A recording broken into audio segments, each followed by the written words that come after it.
This is drama, this is an absolute thriller. Thriller സിനിമകളെ പോലും നാണിപ്പിക്കുന്ന വിധം തിരക്കഥകളിൽ അതീന്ദ്രിയ ജാലങ്ങൾ ഒളിപ്പിച്ചു വെച്ച കേരള ബ്ലാസ്റ്റേഴ്സിന്റെ ആദ്യ മത്സരം 90 മിനിറ്റുകൾക്ക് ശേഷം അഗ്നി പിടിക്കുന്ന ഒരു പോരാട്ടത്തിന്റെ തിരക്കഥകളെ പോലും അമ്പരപ്പിക്കുന്ന വിധത്തിലായിരുന്നു അവസാനിച്ചത്. 90 മിനിറ്റുകൾക്ക് ശേഷം 2 ഗോളുകൾ പിറന്നപ്പോൾ കേരള ബ്ലാസ്റ്റേഴ്സ് മത്സരത്തിലേക്ക് തിരികെ വന്നെന്ന് തോന്നിപ്പിച്ചു.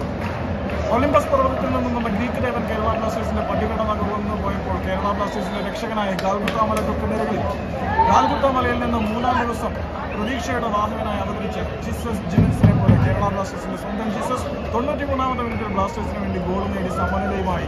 കേരള ബ്ലാസ്റ്റേഴ്സിന്റെ ആരാധകർക്ക് ജീവവായുവിന്റെ പ്രതീക്ഷകൾ നൽകിയെങ്കിൽ പോലും തൊട്ടടുത്ത നിമിഷം ഗോൾ മടക്കിയടിച്ച് പഞ്ചാബ് കേരള ബ്ലാസ്റ്റേഴ്സിന്റെ ആരാധകരുടെ പ്രതീക്ഷകൾ നൽകി വീണ്ടും കരിനേൽ പടർത്തി. പക്ഷേ ആ കരിനേൽ പടർന്നതിന് ശേഷം കേരള ബ്ലാസ്റ്റേഴ്സിന്റെ ആരാധകർക്ക് ആഘോഷിക്കാനുള്ള മദ്യം ഗാലറികളിൽ നിന്നും ഒഴിച്ചു എന്ന് തന്നെ പറയാം. വളരെ സാധനം കിട്ടുന്നുണ്ടോ? കട്ടിയുണ്ടോ? കട്ടിയല്ല കഴിയുന്നുണ്ടോ?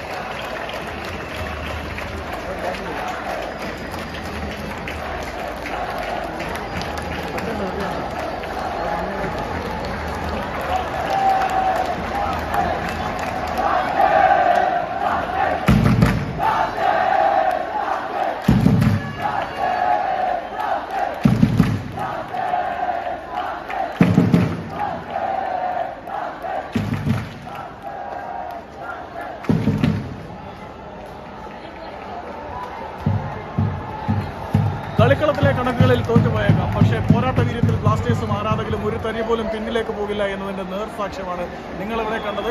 അതാണ് രാഹുലിന്റെ പോരാട്ട വീര്യം. കളിക്കളത്തിൽ കേരള ബ്ലാസ്റ്റേഴ്സ് തോൽവി ഉറപ്പിച്ചതിന് ശേഷവും അവസാന നിമിഷം വരെ ഒരിക്കലും തോൽവി സമ്മതിക്കാൻ കേരള ബ്ലാസ്റ്റേഴ്സിന്റെ താരങ്ങളുടെ സിരകളും രക്തവും അതിലെ ചിന്തകളും അനുവദിച്ചിരുന്നില്ല. അതുകൊണ്ട് കളിക്ക് ശേഷവും കേരള ബ്ലാസ്റ്റേഴ്സിന്റെ ആരാധകരും താരങ്ങളും തമ്മിലുള്ള സ്നേഹബന്ധത്തിൽ പ്രകടമായ ഭേദങ്ങളാണ് നമ്മളിവിടെ കണ്ടുകൊണ്ടിരിക്കുന്നത്. ഏതായാലും കേരള ബ്ലാസ്റ്റേഴ്സിന്റെ ആദ്യ മത്സരത്തിൽ പരാജയപ്പെട്ടെന്ന് പറയുകയാണെങ്കിൽ പോലും ആരാധകർക്ക് ആശ്വസിക്കാനും അല്ലെങ്കിൽ പ്രതീക്ഷിക്കാനുമുള്ള വളരെ ആഘോഷത്തിനുള്ള അവസരങ്ങൾ നൽകിയിട്ടുണ്ട്. ലൂക്കാ മച്ചിസൺ കേരള ബ്ലാസ്റ്റേഴ്സിന്റെ കോർണർ ഫ്ലാഗ് എടുത്ത് നിരത്തിച്ച ശേഷം റഫറി അദ്ദേഹത്തിനെ കൊണ്ട് തിരിച്ചു വരുത്തിക്കുമ്പോൾ അതിരുകളില്ലാത്ത സമാനതകളില്ലാത്ത കൈയടികൾ ഗാലറികളിൽ തോറ്റുപോയേക്കാം, പക്ഷേ ഹൃദയങ്ങളിലും ആത്മാവിലും ബ്ലാസ്റ്റേഴ്സ് വിജയിച്ചിട്ടുണ്ട്.